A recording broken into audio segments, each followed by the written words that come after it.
Malappuram Nilambur forest office തകർത്ത കേസിൽ PV. Anwar MLA റിമാൻഡിൽ പുലർച്ചെ തവനൂർ ജയിലിലേക്ക് മാറ്റി. ഇന്ന് ജാമ്യാപേക്ഷ നൽകും. വിവരങ്ങളുമായി കെ.സി. ഉണ്ണികൃഷ്ണൻ ചേരുന്നുണ്ട്.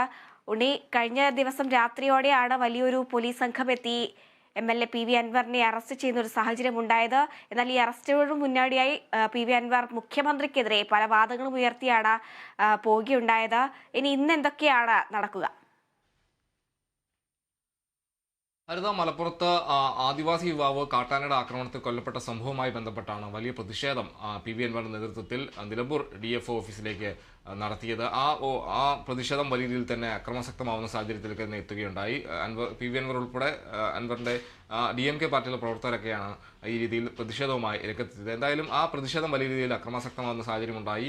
അതിന് പിന്നാലെയാണ് വൈകിട്ടോടെ പി.വി. അൻവറിനെതിരെ കേസെടുക്കുന്നത്. തുടർന്ന് പി.വി. അൻവറിനെ അറസ്റ്റ് ചെയ്യുന്ന രീതിയിലേക്ക് പോകുകയാണ് ഉണ്ടായത്. എന്തായാലും ഈ സംഭവവുമായി ബന്ധപ്പെട്ട് ജാമ്യയിലെ വകുപ്പടക്കം ചുമത്തിയായിരുന്നു കേസെടുത്തിരുന്നത്. ആ സംഭവത്തിലാണ് അറസ്റ്റ് ചെയ്ത് അൻവറിനെ റിമാൻഡ് ചെയ്തത്. എന്തായാലും ഈ സംഭവവുമായി ബന്ധപ്പെട്ട് അൻവർ നിലവിൽ റിമാൻഡിലാണ്. അതായത് ഇന്ന് ജാമ്യാപേക്ഷ നൽകുമെന്നാണ് നമുക്ക് അറിയാൻ കഴിയുന്നത്. എന്തായാലും ആ രീതിയിലാണ് കാര്യങ്ങളെല്ലാം തന്നെ പോകുന്നത്.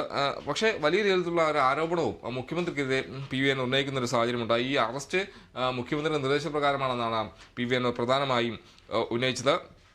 എന്തായാലും ഇന്ന് ജാമ്യ ഹർജിയുമായി കോടതിയെ സമീപിക്കാനാണ് ഇപ്പോൾ തീരുമാനിച്ചിരിക്കുന്നത്. അൻവർ നിലവിൽ തവനൂർ ജയിലിലാണ് ഉള്ളത്. എന്തായാലും കൃത്യനിർവഹണം തടയൽ, പൊതുമുതൽ നശിപ്പിക്കാൻ അടക്കം വകുപ്പുകളാണ് പി.വി. അൻവറിനെ ചുമത്തിയിട്ടുള്ളത്.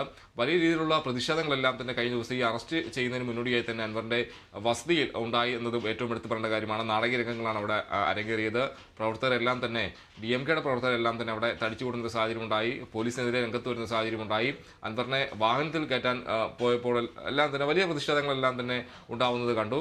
അതിന് പിന്നാലെ ആണ് അൻവറിനെ പോലീസ് അറസ്റ്റ് ചെയ്ത് കൊണ്ടുപോകുന്നത്. നേരെ മജിസ്ട്രേറ്റിന് മുന്നിൽ ഹാജരാക്കുന്നു. അതിനുശേഷമാണ് റിമാൻഡിലേക്ക് പോകുന്നത്. എന്തായാലും നിലവിൽ അൻവർ റിമാൻഡിലാണ്. ഇന്നെന്തായാലും ജാമ്യ ഹർജി നൽകുമെന്നാണ് നമുക്ക് അറിയാൻ കഴിയുന്നത്. കഴിഞ്ഞ ദിവസം ഈ മലപ്പുറത്ത് ആദിവാസി യുവാവ് കാട്ടാനയുടെ ആക്രമണത്തിൽ കൊല്ലപ്പെട്ട സംഭവവുമായി ബന്ധപ്പെട്ട് വലിയൊരു വിമർശനം സർക്കാരിനെതിരെയും അതോടൊപ്പം തന്നെ ഫോറസ്റ്റ് ഉദ്യോഗസ്ഥർക്കെതിരെയും എല്ലാം തന്നെ പി.വി. അൻവർ ഉന്നയിച്ചിരുന്നു. ഫോറസ്റ്റ് ഉദ്യോഗസ്ഥരുടെ അനാസ്ഥയാണ് ഈ രീതിയിൽ മരണത്തിലേക്ക് നയിച്ചതെന്ന കാര്യങ്ങളെല്ലാം തന്നെ പി.വി. അൻവർ ഉന്നയിക്കുന്ന ഒരു സാഹചര്യം ഉണ്ടായിരുന്നു. അതിന് പിന്നാലെയാണ് വലിയൊരു പ്രതിഷേധം നിലമ്പൂർ DFO ഓഫീസിലേക്ക് അൻവറിന്റെ നേതൃത്വത്തിൽ നടക്കുന്നത്. എന്തായാലും ഈ സംഭവവുമായി ബന്ധപ്പെട്ട്, അതായത് ഈ DFO ഓഫീസ്, ഫോറസ്റ്റ് ഓഫീസ് തകർത്തതുമായി ബന്ധപ്പെട്ടാണ് അൻവറിനെതിരെ കേസെടുത്തത്. അൻവർ ഒന്നാം പ്രതിയാണ്. കേസിൽ 11 പ്രതികളാണ് ആയുള്ളത്.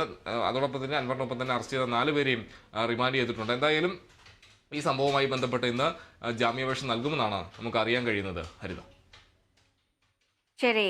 മലപ്പുറം നിലമ്പൂർ ഫോറസ്റ്റ് ഓഫീസ് തകർത്ത കേസിൽ പി.വി. അൻവർ എം.എൽ.എ റിമാൻഡിൽ ഇന്ന് ജാമ്യാപേക്ഷ നൽകും എന്നാണ് അറിയാൻ സാധിക്കുന്നത്. വിവരങ്ങളാണ് ഉണ്ണി നൽകിയത്.